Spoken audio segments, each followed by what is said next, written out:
Hello and welcome to the last of MAI-Europe's wonderful SpringStream webinars. We've had a wonderful time over the last 2 weeks and we're sad to say this is the last one in the series, but we have a wonderful panel for you today. Just while you're all getting online, and we can see we've already got 14 participants. If you'd like to put in the chat where you're joining us from, we'd love to know that we have someone from Ireland or Spain or from Belarus. So, oh, wonderful. We have Vic from Switzerland. Welcome, Vic. Who else have we got coming? Jola from Albania. Welcome. Wonderful to have you.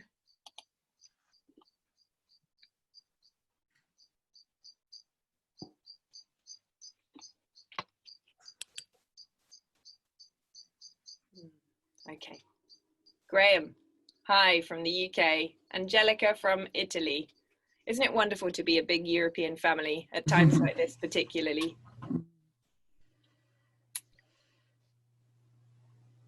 Okay, well, this morning we are going to be talking about practical solutions and strategies for living in challenging times and what challenging times we have been having. So we have brought to you a panel from across Europe, and I'm going to introduce you to them very briefly now. They can tell you a bit more about themselves during the course of the next 50 minutes that we'll be talking.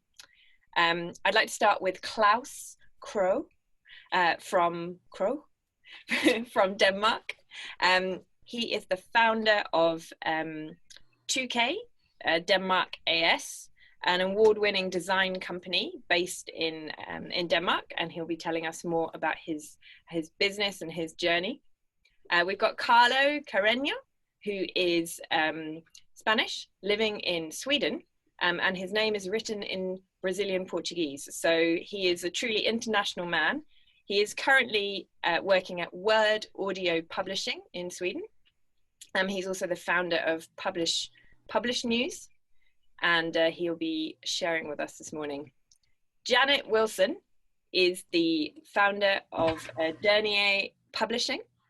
The name has an interesting story behind it that she's just told me. She might share later. And this is a publisher focusing on children's books, reaching children in their heart languages across the world. Hope so, yeah. And then we have Samuil Petrovski. Oh, sorry about this. He works at the International Christian Fellowship in Belgrade, and he has a passion and gift for evangelism, loves teaching the Bible, and will be sharing about his perspectives with us. So thank you all so much for giving up your time to be bringing us wisdom and the practical aspects of how we might live in these challenging times. So I'd like to start by asking each of you to share a little bit about what the coronavirus season has looked like in your part of Europe. So I'm going to start with Carlo, who's in a beautiful setting. He's got the best background. But what has coronavirus looked like in Sweden? Well, to be honest, it hasn't affected us the same way than all the other countries because, anyway, the government decided just to trust people and suggest things. So there's never been a severe lockdown. Bookstores remained open but empty. So sales went down anyway. Restaurants remained open but empty. So it hasn't affected me very much. The only thing is I worked in a co-working because my company is based in Malmö, closer to Klaus than to me, and the border with Denmark. So I already work remotely in a co-working, so I start working at home. That changed a little bit, but other than that, because Word Audio is a pure digital company, we start working a lot. So I've been uploading files everywhere, and because we're digital, nothing really changed to us, just more work. And also the kids were in school, the only place in Europe, so I can't complain really. So I don't know how you guys made it up, but so that's it. In the work, it was more just intensive work because we're all digital and the sales are actually picking up. So it's I'm on kind of the exception here. Well, let's take a contrasting situation and go to Janet Wilson. tell us about what it's looked like for you. Well, from the personal point of view, being in London, there've been obviously a lot of cases around here. We've had people in our church who've been affected by the virus. One chap in our Bible study group was quite ill. He was in intensive care for a couple of weeks. So obviously for us, the personal impact has been huge. Also had a son living in China who's come home with his Chinese wife to escape the virus, and of course it's been a lot worse here than it was actually where they were in China. So from a personal point of view, it's been very ground level. We've spent a lot of time in prayer. Church has had all nights of prayer for the situation. We know people who worked. My daughter-in-law works in a another daughter-in-law works in the COVID ICU, so wow. That's been huge. So from the publishing point of view, most of our books were being sold through bookshops, which of course closed down completely. So it was going to be, everything pretty much changed. We still live here, we're safe, we got food to eat, couldn't see the grandsons anymore. So yeah, the impact has been huge. Yeah. Wow. What a contrast. Samuil, what about Belgrade? Thank you very much for inviting me here. I will put a microphone close here that you cannot hear too much birds around. We love the birds. I'm sitting in a local coffee shop here next to River Danube. For me it was a very good, because I'm traveling a lot for my work, and being home with my wife and kids was an excellent reunion. And we really enjoy our time together. We were in a lockdown. We had some weekends we couldn't get out. Situation was not bad like in maybe in other countries around. And God was using this time, especially through the Zoom lectures, and I can share more later about that, and the publishing projects that we are doing. Because my main work is with university students, with the Christian unions in Serbia and our Balkan region. We combine a lot of countries together that we did a lot of evangelism together during these days. And I will share with you later about this. Now it's better. Now the measures are lifted up and everybody is free. Coronavirus is still around here, but we don't have a high infected people. Great, thanks Samuil. And Klaus, tell us about your situation and how it affected your work. Yes, the situation in Denmark is that we had a very quick and a very severe lockdown beginning of March, and that meant that we are completely open now. All schools, everything is open, functioning like normal. A lot of people have spent a lot of time talking about we're not getting back to the same thing before the crisis, and that's exactly what we're doing. I think somehow it will affect us, but more in a psychological sense than in a practical sense, which is also very interesting if you see it from a Christian point of view. Yeah. I mean, it's so easy to forget how grateful you're supposed to be, being alive and being able to share. And this might be a reminder. We're starting opening up borders, not to Sweden, because we want to punish them a little bit because they didn't close like we did. Otherwise, we're open to Norway and to Germany, where we have about the same level of corona cases. But we're over it here. It's everything is open. We don't gather more than 100 people, but that's about it. Churches have been open, which is very, very nice. But what I found was that I've been much more going to church these last 8 weeks than I've been ever in my life. Why? Well, because 80% of our customers are in the US, and we work with all major American companies, so sort of Brockman Holman, Thomas Nelson, everybody. And I have friends all over the place, and they were kind enough to send me links to their servants and the different churches they go to. So I mean, Sunday have been sitting in front of my computer and then following the time zone. So I've never been more going to church than this, and then that's actually been pleasant. Although I think we have an obligation to join in His name, and I'm looking so much forward to we can do that. also this community that we can meet somewhere in Europe and be together, because that's the core of praising the Lord. That's when we gather in His name. And Klaus, how's it affected your business? Well, we made a lot of promises. I go to the US 8 to 10 times a year and travel around. So we have a production plan. And although I could draw sort of the force majeure card and say, well, we're sending everybody home, we didn't. And we talked with all our employees, and they were sort of very much aware that this was a joint effort to try to meet all our deadlines. So we have had nobody sitting at home.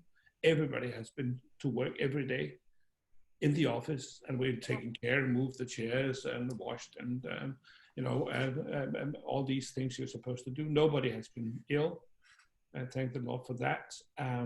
But we have continued at full strength all the way through, and we were allowed to do that. So because we judged ourselves as a necessary business. I mean, making Bible is necessary. So we just kept on working. Wow. So we can see that across Europe, things have affected us really differently. And so it's really rich to have this conversation at all different corners of our continent. So my next question is about what you have done in terms of innovations in this season. What have you done differently that you would like to continue into the future?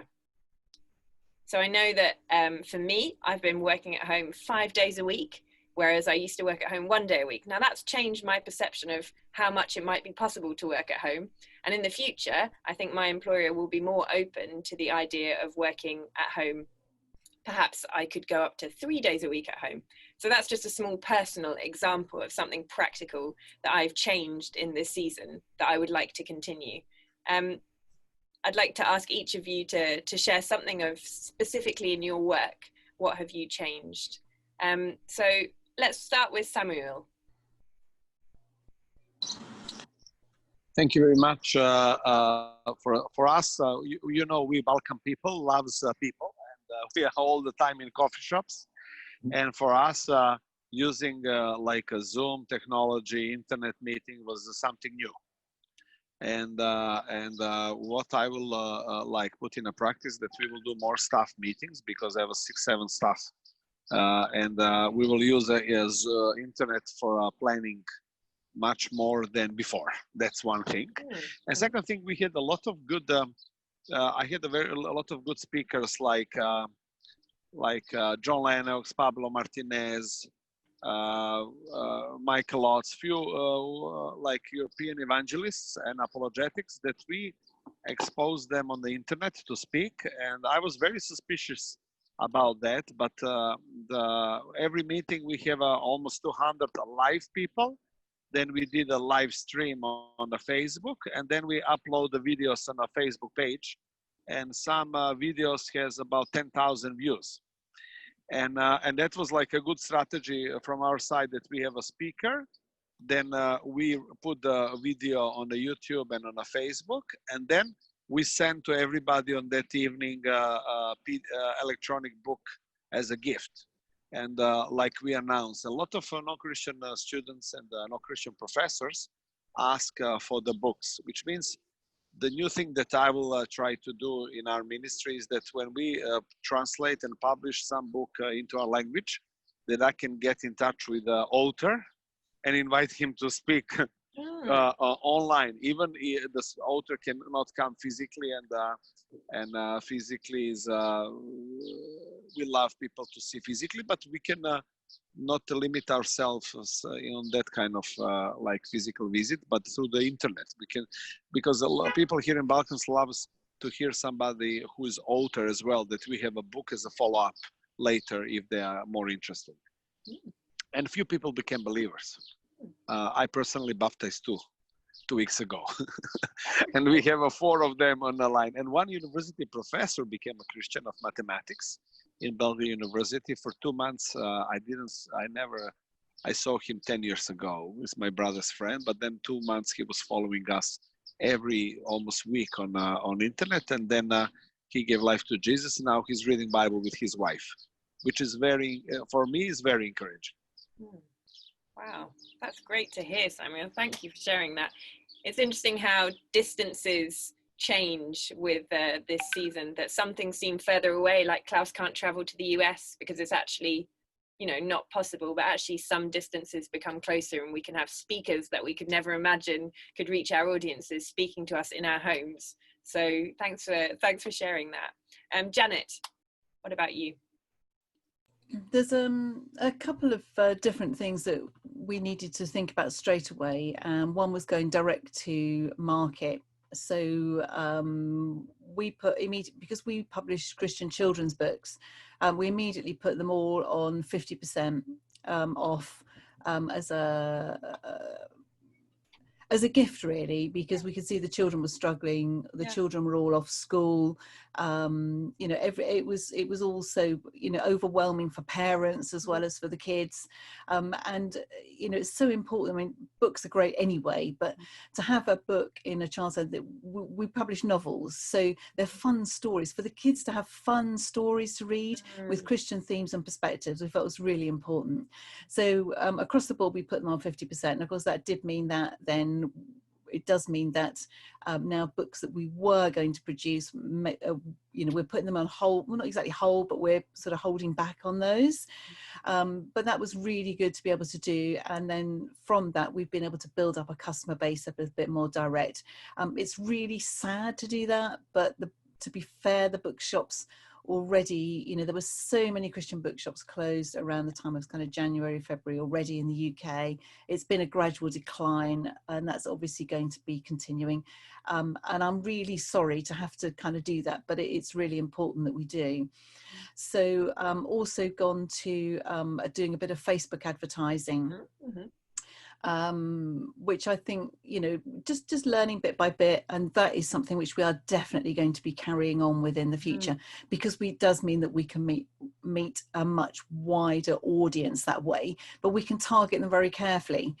So you can actually target through Facebook ads to parents of children for 9 to 11-year-old children, for example. So we can put the book bring the book straight to the people. So that's something which we will definitely carrying on. Another thing which we did immediately was to make some competitions from one of our stories. I'll show you the book. We picked this one because it can be, ooh, is that a good place? You want to be an airline pilot. I want to be an airline pilot. It's set in Rwanda. So, you know, I don't think many people want to be an airline pilot right now. But because it's set in Rwanda, it's suitable for anybody, any child to read anywhere in the world. And because it's on Kindle and also on audio book, it's not just available in the UK from a paperback. So you can get them from our website, you can get it from Amazon, but children across the world can get it, read the book and join in the competition. So there's poetry, there's a competition for children to write a prayer for the children of the world, lots of different things like that, you know, stories and reviews and lots of fun. So we wanted to make it fun and bring that in, and again that has brought us a wider customer base. It's got us a little bit more well known, and I'd love to do that with some more of our books in the future. So that is definitely something what we will be taking forward. Yes, thank you. Great. Klaus. Well, our first takeaway from this altered situation is actually that we talk more internally with all the employees in the office. So the sheer fact that we had to change our routines and we had to clean more often and so on had the added benefit that we were showing the care we had for each other in a way that actually I find that among all these 20 people working in the offices, they have developed a closer relationship, and I'm very grateful for that. Actually, I'm grateful because sometimes when you're busy, you forget that you, besides trying to achieve whatever you're set out to do, you're also working among people, and you have to be aware of that. So these crises have actually drawn us closer together as colleagues. and for which I'm grateful. Also, of course, the experience that you probably need not go to a meeting. You can sit at home and join by Zoom, which this is all a good proof of. I'm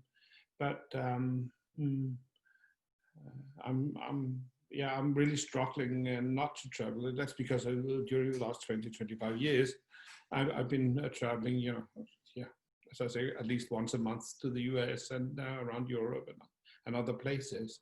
So being domesticized like this, it's I know how cattle felt when they were sort of being domesticized. Suddenly, there's no place to go, and I think that's very, very healthy for me. Also, in the sense of being grateful, more grateful for the nearer surrounding and for what you got and the grandchildren and all this. And we kept seeing our grandchildren, although there wasn't, and all this, and I sleep better, of course, because I don't travel through time zones. I don't know whether that's the reason, but I'm extremely optimistic for the future. I think we as Christians should celebrate this as an opportunity to get closer with other Christians, but also spreading the word more. When it suddenly is a question about life and death, and this is a question about life and death, you get more. You see the grace of the Lord in another way. You live, others die, and what kind of responsibility does that give you to spread the gospel? So for us, I'm looking very much forward to the coming years, the coming time, because I think there's an openness also to look for Christian solutions where there probably weren't before. So that's my takeaway. Thanks, Klaus. That's a really helpful reflection. Before I go to Carlo, I just want to remind our participants, if you would like to ask a question to any of the panelists, you can put it in the chat and I'll read out some of those questions at the end. So get thinking and get putting things in the chat. Carlo, what about you? What things have you changed and what are you going to take with you into the future? Carlo, I think you're on mute, so we just need to unmute you first. Yeah, thank you. Oh, can you hear me? So I think the main thing, World Audio is a general publisher here in Sweden. It has a huge catalog of Swedish titles. They're starting to go international, and my responsibilities are things to take care of the Brazilian catalog in Portuguese and the Russian catalog.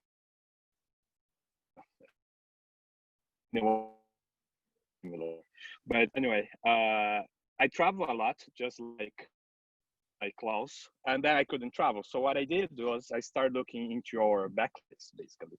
And then I realized that several books, a full catalog, were not in all the stores you could be at. So I spent the last weeks doing lots of metadata, uploading very boring stuff, but actually it's relaxing somehow. So especially when you do metadata in Russian, in Cyrillic, but I did.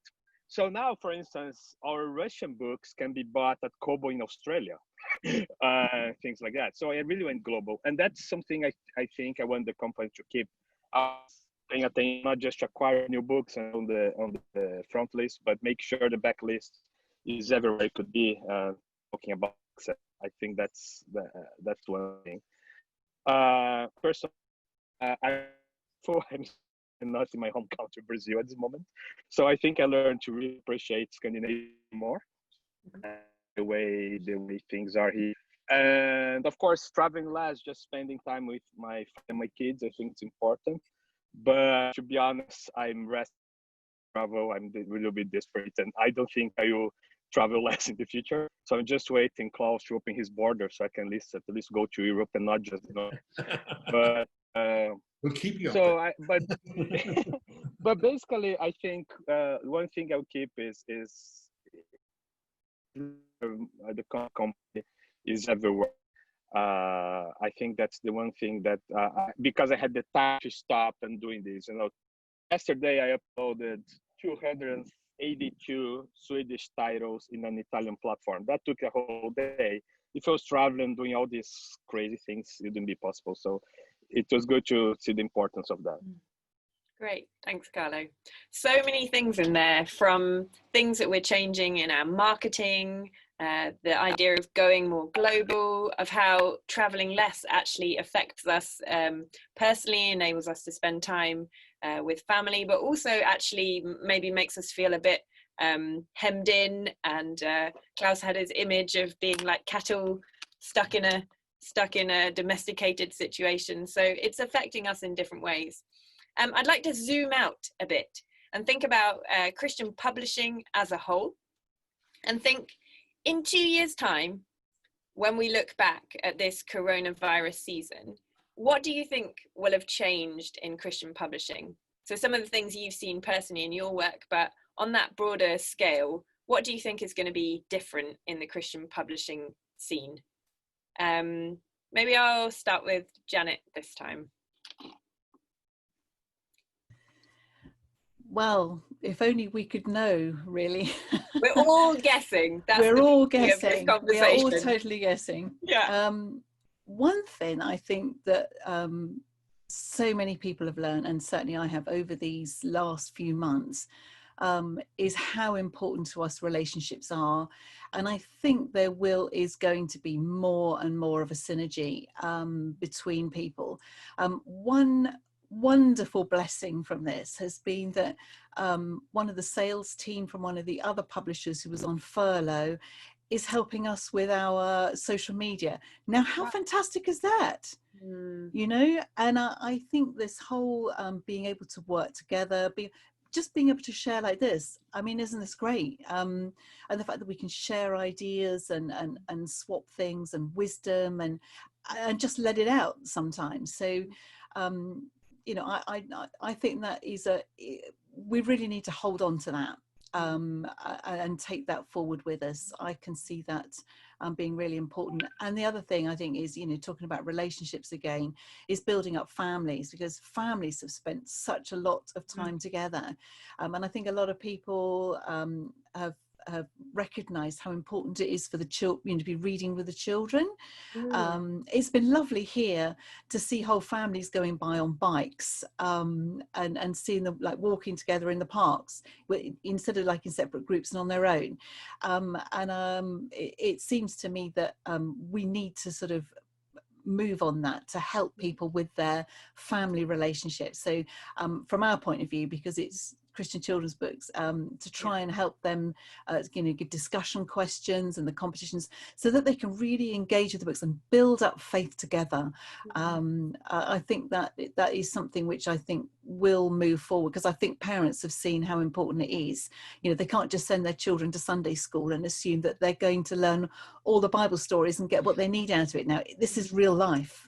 You know, this is changing. You know, we've got to bring out books that are relevant for today for the children, and also, you know, with the events of the last sort of 2 or 3 weeks in mind, be diverse. You know, we need to make sure that we're not being inclusive. You know, we need to reach out to children. We work closely with the Torch Trust in the UK to do audio books for children who find reading difficult because of sight loss, and they put our books in Braille. But you know, these are just sort of small things. We need to be thinking wider now, you know, from the relationship point of view. You know, let's help people where they are now. Yeah, thanks, Janet, that's great. And your company is really well placed to be part of this building up of families, so that's really exciting. Carlo, just to let you know, we can't always hear everything you're saying, but go for it. And if I need to stop you, I will. So 2 years time, looking back, tell us what you see. Sure. I just changed my connection. Hope it's better. Much better. Well, okay. Of course, I work in the general Christian. I'm a Christian, but I work in the general publishing. So I think what's going to happen to the whole world of publishing, maybe Christian particularly, is that it's going to go digital in a faster way. Lies of trends. Trends haven't changed anything. everything that was happening and still happen, but a lot faster. And I think everyone is learning that you need to have access to your books, and you need to go digital, and need to provide your content all the possible ways, because so it's a little bit more about the next pandemic and not this one. People think I better be more prepared next time. So I think that will happen all across the publishing spectrum. And the way I see the word Christian publishing is a little bit behind that when adopting the things. Publishing as a whole is really behind other industries. So I think it's gonna be a little bit faster. Now I work with only ebooks and audiobooks now, and I think there'll be a further interest in having these other formats that you can produce and consume without leaving your house. We actually in Brazil we published a book about the pandemic, a novel about the pandemic in 21 days without anyone leaving home, using a studio in countryside Brazil. I've covered designer in Portugal, people in Rio de Janeiro, in Sweden, Germany. So, you know, in digital, you can really do all that. And I think people kind of learn this lesson that it's really important to go more digital. I think that's the main thing that's going to change for Christian books and for books that talk about Christian values. So that's something to be hopeful for too. Did you hear me now? Yes, we did hear you. A beautiful picture of really being agile and moving fast, producing that book in 21 days and thinking creatively in the digital space. It's really impressive. Yeah. I hope it's a successful book. Samuil, tell us what you see for Christian publishing and resources in the next couple of years. You know, I think that we will produce more books for electronic, like PDF file, or to send around electronic, how do you say, electronic form, and I think that before in Balkans we usually love to have a book in a paper, and every year we have one of the biggest international book fair in Europe now. In Belgrade, Belgrade Book Fair, we have about 300,000 visitors for 6 days, which is huge. And we have our stand there where we are talking with people. But we will do more producing of PDF file books that we can share. And we need to be very fast. Like we published John Lennon's book, Where is God in Coronavirus, like for 10 days. You know, like we need to follow what's happening in societies and to research what is the needs, because sometimes Christian publishers can publish some books which are not of the huge interest of the people, of the major population. And also one thing that also we did, we record the short videos, and I think that video production, we have one of our graduate students who has a camera, and he recorded 3 times. I spoke about how to find a peace in a time of trouble, Philippians 4, 6, and 7. And I did 3 videos on that. And that was very welcome. A lot of non-Christian people and our family and friends, neighbors, they watch that. And I think that we need to be more brave to get out in the public and to share in creative ways why we think that faith in God can bring you a peace and give you a purpose in life, but in a nice way. I was also, I'm talking like I was on a national TV. They invited me. There was a leading psychologist, a Muslim imam leader, and myself. Wow. And the topic was how to deal with the fear of death, because that was like a time when in Italy and Spain, and a lot of people would get afraid. And then I was able to share what Bible is sharing. And I think that now, in this pandemic time and after pandemic, we need to be brave. We need to be smart. We need to be creative and wise, but to share what Bible is sharing, what is the truth, because people needs to hear that. I think that publishing books which are relevant to the society, and maybe we need to encourage local writers to write something here in this region, and producing a short videos in a nice way. Thanks so much, Samuil. Well, that's something at MAI that we're really passionate about is about local authors producing books that speak into their own context and their cultures. And that's something that we will continue to be sharing content about, and our gathering that we will be having in 2021, Lit World, which is the international gathering of MAI, will be in Europe, which is really exciting. So it's going to be in Budapest, so very accessible for all of us, and it's going to be in November 2021. So we'll be sharing more information about it at the end of this session. Do you know which November? 2021. But yeah. Do you have a date yet or not? Oh yes, we do, but I can't remember it at this moment. It will pop up. One of my wonderful assistants will put it in the chat now. My birthday is on the 16th of November. I don't think it's the 16th. Unfortunately, we won't be able but to. But you can bring the gifts anyway. We'll bring the gifts anyway. People can bring some books for you from their region. But I want to write a book. I have a book about encouragement that is sitting on my table. I have 5 chapters, but I need to sit down and write. Well, the perfect time while you're at home to continue to write. That is my hope for Christian publishing, that actually during this season, there will be a lot of people who had books on their hearts, and they will actually have had a bit more time and space to sit down and give a bit of time to that idea and fan it into flames. So I think that there will be new authors emerging from this season. Klaus, tell us what you see. Well, as I remember the question, it was, what does Christian publishing look like 2 years from now? Exactly. And I have the pleasure of speaking last, so I can agree with the exactly. You can take all the best ideas and then reshare them. Yeah, no, well, you have stuff to say. I have my own take on this. It's actually, if you look at, when I started as an apprentice, we were doing hot metal typesetting. And in the 60s, photo typesetting were introduced, and the quality went straight down. You lost 500 years of understanding the quality of communication.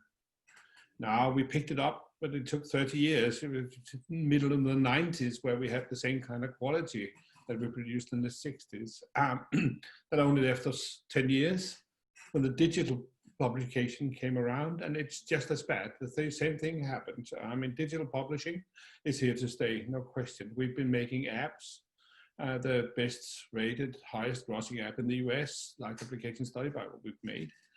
And we've tried to impose the same quality to the digital publication as to the printed. Because everybody, in every generation, we have the obligation to make sure that what we've learned about communication, the quality behind it is kept high and even higher as times go by. But we're not there yet. All digital publishing is sort of still very much below in quality of the printed communication. So I hope that somebody has been clever enough, or we're all working together hard enough to try to improve the digital publication that comes out there, because we need it. We need it because it's an easier way to reach more people. I just talked to the Bible Society of Australia yesterday morning, and they have this 100 indigenous languages. And how would you, if you had the money, how would you produce Bibles in 100 languages? And even if you did, how could you distribute them? And if you did get them distributed, I mean, there's so many things you can't achieve that we have to look at achieving. That we so we need the digital publication, but we need it to improve in quality. And then I think being brave and we have the very best message. So no question about that. So let us get out there and be creative and look for more solutions. We have the last 2 years been working on a completely new typeface that helps the dyslexic readers read much better. And I actually, the first week in March, I was in London to test it out on schools, and I barely got home before they closed the borders the 10th of March. But we've been testing it out, and it soon hit the market. And we hope that these 15% of the population that has trouble reading, and the 7.5% that are really dyslexic readers will have a much easier read and will have a more pleasant read, and will gain also the personal satisfaction of being capable of reading more. Emphasizing on quality and creativity in how we reach the goals that we already have. We want the word spread to more people, so more people read more in their Bibles and other Christian literature. So hopefully, that's my hope for the coming years, that we use this to propel even more creativity and more quality publications. Klaus, thanks for that call to ambitious goals and to really trying to up the quality of our digital offering for a new generation, and giving us that longer term perspective of the shifts that we've been going through over the last decades. That's really helpful, and that desire to be creative and innovative and move forward from this season that's been challenging is really encouraging. Janet, did you want to add something on that? Yeah, I was going to say, I think what Klaus said there about making the fonts suitable for dyslexic people is absolutely right. And we've done that with our books. And if I can hold them up to you, I don't know if the light's good enough, but this is a traditional type. Can you see that? Yeah. Don't have a chance. And this is one of our newer books. Yes. So you can see there's so much more spacing in it. The font is more suitable, and we're actually moving to that completely with all our books, because as Klaus has pointed out, it's not just dyslexic people who find difficult reading. There's lots of a whole spectrum of people with sight difficulties. So yeah, brilliant, and keep it excellent as well. Brilliant. I totally agree. That's a great opportunity for us to answer a question that Angelica Perini has posed us, and it's particularly for you, Janet. Right. Angelica says, what kind of auxiliary tools do you offer to your children readers with special needs apart from audiobooks? As a children's book translator and mother of a kid with reading difficulties, I'm really interested in this topic. Okay, well, yeah, that's challenging, isn't it, for you, Angelica? And thank you for bringing up this really excellent question. For the reading difficulties, obviously we've got the dyslexia. We also have all our books, apart from one, on Kindle. So if you're reading the book on Kindle, you can obviously download that on a Kindle, but you can also download that with a free app from Amazon and read it on any device. And you can make the font as large as you want. So that, I think, is really helpful for beginner readers and children who struggle with reading generally. We also have almost all of our books again. We have discussion questions. We've started to print them in the back of the books now. We didn't want to put, because they're novels, we didn't want to put questions after each chapter, because that really ruins the story. So we've got discussion questions at the back. Has this one got it in? No, sorry, I'd have to fumble around and find one. I might see if I can find one in a sec. But they're also on the website of downloadables, so it enables either teachers or parents or whoever, grandparents, whoever's reading the book with their children, to engage a bit deeper with the story and find out the questions that are suitable for them. Some of them are more about kind of the emotional intelligence, or what would you have done in that situation when a character has done something, or do you think we should always say yes when somebody asks us to do something? You're kind of bringing in these things which you can pick and choose and make the most of those, but they're all free. All the discussion questions are free. So yeah, we hope that those are really useful. While you're talking to somebody else, Alice, I'll go in my book and I'll hold something up. Yeah, great. Okay, no problem. This is my final call to our attendees. If you'd like to ask a question, pop a question in the question and answer box that you've got on Zoom. It's a great facility. It's a new thing that we can do now that we're doing everything digitally. We have one more question from Vic in, I can't remember where Vic is, Vic Steiner.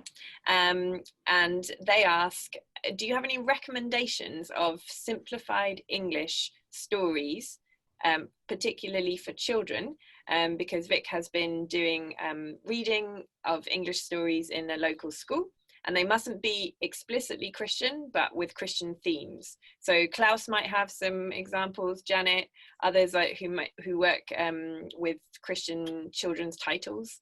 Just a couple quickly of examples. He's already using Narnia, and that's going down well. So other things that maybe aren't too British, not too many colloquialisms, he says. Myself, no, sorry. This is a part of the market which is really important, isn't it? And something that we've had to start to think about, because again, in the UK, anything with blatant Christian values or message isn't allowed. How do you get that Christian message in there? The Narnia books are brilliant for that, aren't they? Especially if you can bring that out. I wasn't brought up in a Christian home, so I read the Narnia stories and had absolutely no idea that they were actually talking about something a lot deeper. And my grandson loves them, and he made the connection. He said, that's what Jesus did for us when he saw Aslan on the stone, on the altar. So, yeah, Vic, I'm really sorry not to be able to help you with that one, because our books are overtly Christian. Some of them have got a very specific general message. Some of them are just children from a church youth club who are solving mysteries. There's a girl who goes around Africa with magic shoes, meeting children in different things, but they do all have a Christian message. That's what we're about. And these are just very quickly. Oh yes, here's go the ahead. discussion questions. So we've got reading group questions with lots of different questions to engage the readers. Yeah, thanks so much. Good. Okay, we only have about 5 minutes left, sadly, of this wonderful discussion. I feel we've only scratched the surface of the life that we're living at the moment and how it's changing our Christian publishing world. So I'd like to go round quick fire to each of you and just ask you to share one verse or one thought that you have landed on in this season that's been helping you to get through this strange time. So I'll give you a second to think about that, and I'll just check if there are any more questions. Angelica says, thank you, Janet, for your answer about inclusion in children's. You're very welcome. Okay. Samuil, just quickly, a verse or a thought that's been helping you to get through this time where your faith has helped you. Thank you very much. My battery died, almost came to the end, and I went in a car to charge my phone. Brilliant. This is real Zoom life. Yes, yes. Listen, there is a lot of verses which came into our mind. And yesterday I was talking about. I was thinking these days about story about David and Goliath.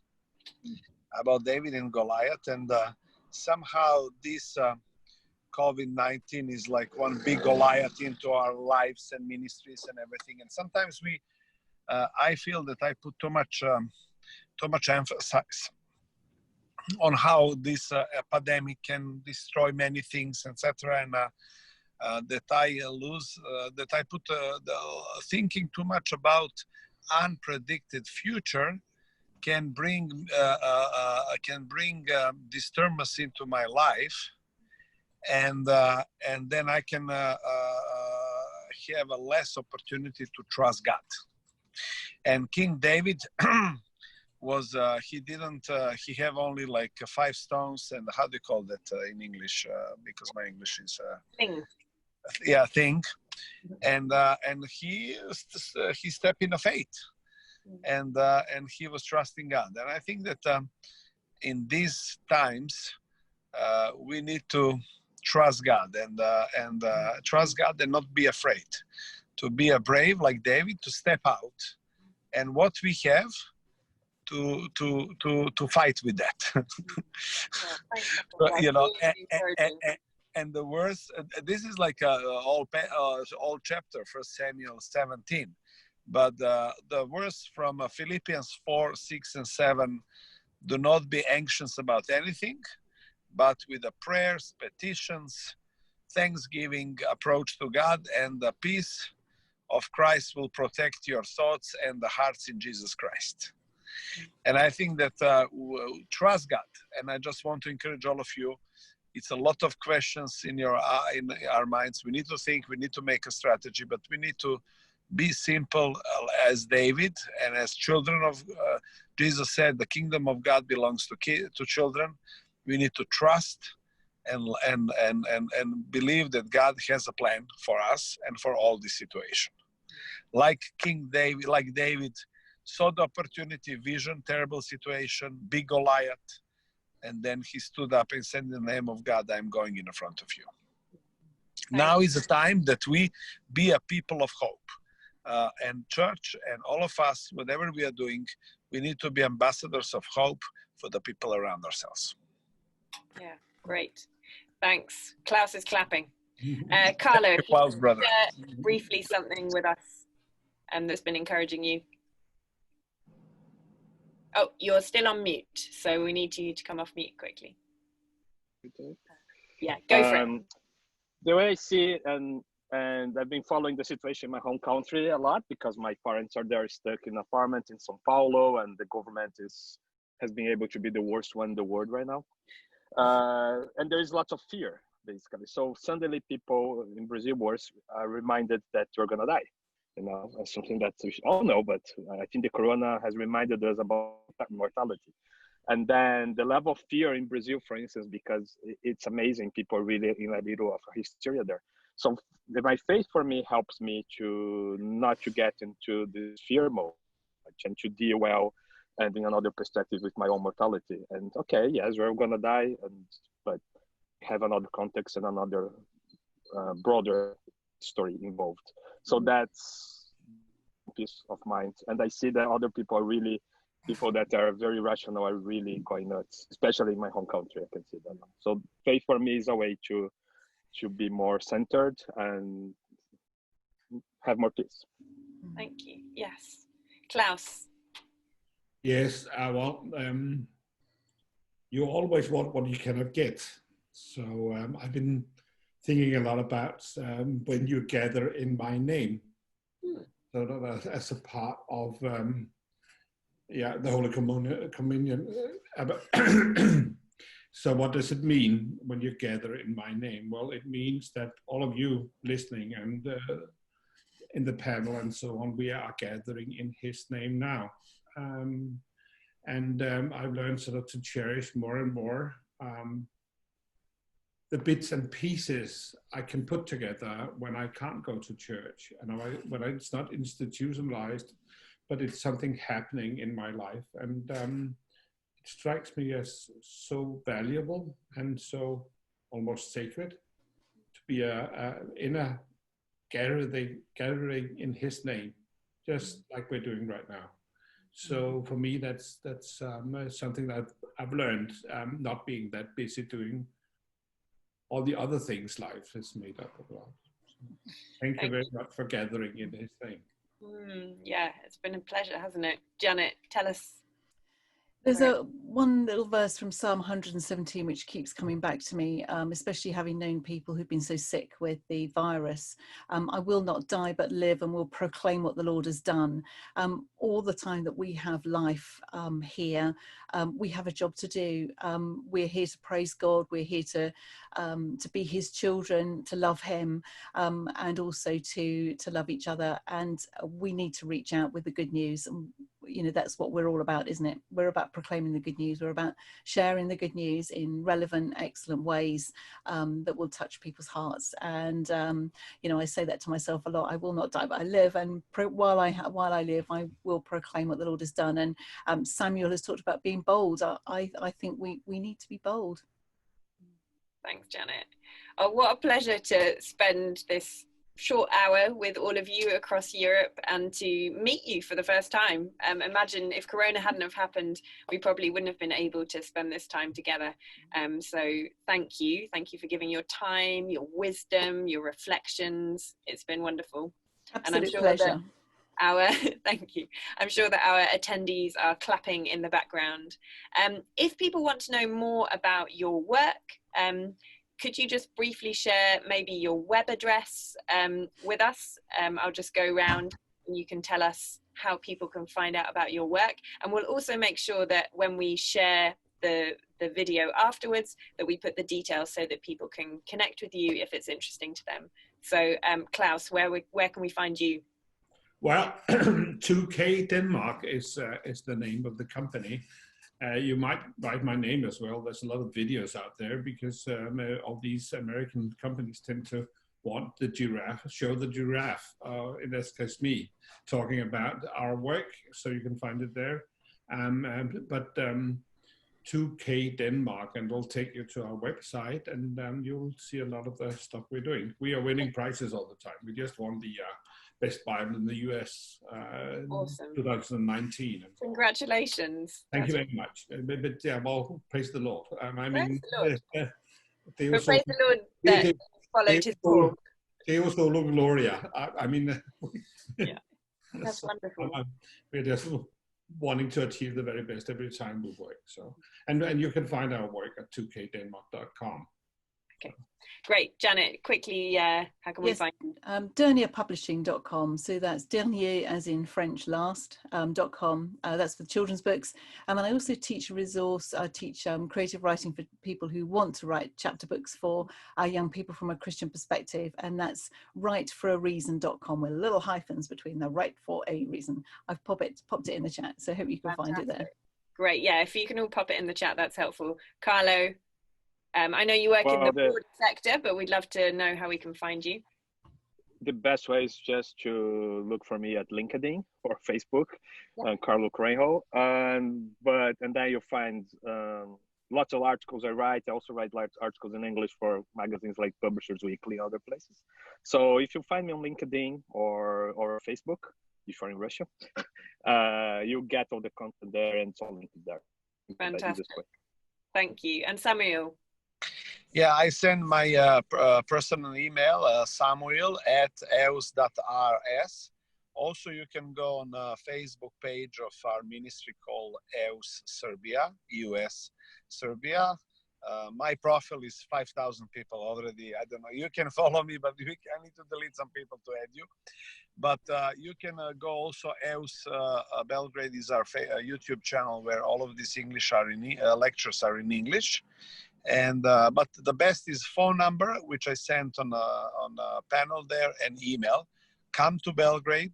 I will take you around the region, and we can serve God together. Please pray for us. We are just few Christians here in the city, especially in Belgrade, like 3 million people city, and only 14 local churches. And few of us who are here, who became believers, is the first generation of our families. Great. Well, to end with an invitation to Belgrade sounds like a wonderful place to end our time together. I have been told by my wonderful assistants that actually Lit World in Budapest is happening in October, not November. Yeah, I saw. So it's going to be October the 24th to the 29th. We're really excited to be gathering together then. And in faith, we say that it will happen. But between now and then, we're going to be really building the MAI-Europe network, and there'll be lots more opportunities to meet remotely and to bless each other in these strange times. So thank you, panelists. Thank you. Thank you to MAI-Europe for providing this opportunity, and bless you all in the upcoming season.